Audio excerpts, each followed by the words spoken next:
ಮಂಗಳೂರಿನ ಅಶೋಕನಗರದಲ್ಲಿರುವ ಕರ್ನಾಟಕ ಆಯುರ್ವೇದ ಮೆಡಿಕಲ್ ಕಾಲೇಜಿನ ವತಿಯಿಂದ ಜೀವಕ ಮತ್ತು ಆಯುರ್ವಿಶಾರದ ಪ್ರಶಸ್ತಿ ವಿತರಣಾ ಸಮಾರಂಭವು ಕಾಲೇಜಿನ ಸಭಾಂಗಣದಲ್ಲಿ ನಡೆಯಿತು. ಹಿಮಾಲಯ ಡ್ರಗ್ ಕಂಪನಿಯ ವೈಜ್ಞಾನಿಕ ಸೇವಾ ವಿಭಾಗದ ಉಸ್ಮಾನ್ ಮುನ್ನಿ ಅವರು ಪ್ರಶಸ್ತಿಗಳನ್ನು ವಿತರಿಸಿದರು.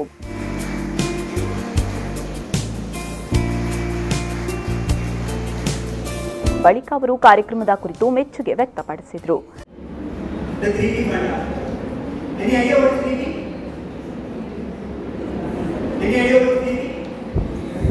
When you become for a doctor who sits on the other side of the table, this 3D fund are applied some differently.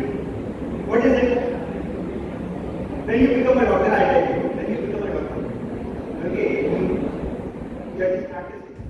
ಈ ವೇಳೆ ಉಳ್ಳಾಲದ ಸಿಎಚ್ಸಿ ವೈದ್ಯಾಧಿಕಾರಿ ಸಹನಾ ಪಾಂಡುರಂಗ, ಕರ್ನಾಟಕ ಆಯುರ್ವೇದ ಮೆಡಿಕಲ್ ಕಾಲೇಜಿನ ಪ್ರಾಂಶುಪಾಲರಾದ doctor Santosh Kumar J, medical superintendent doctor Uday DJ, ಆಡಳಿತಾಧಿಕಾರಿ ಯುಕೆ ಖಾಲಿದ್ ಸೇರಿದಂತೆ ಮತ್ತಿತರರು ಈ ವೇಳೆ ಭಾಗಿಯಾಗಿದ್ದರು. ವಿಜೇತರಿಗೆ ನಗದು ಹಾಗೂ ಸರ್ಟಿಫಿಕೇಟ್ಗಳನ್ನು ನೀಡಿ ಗೌರವಿಸಲಾಯಿತು.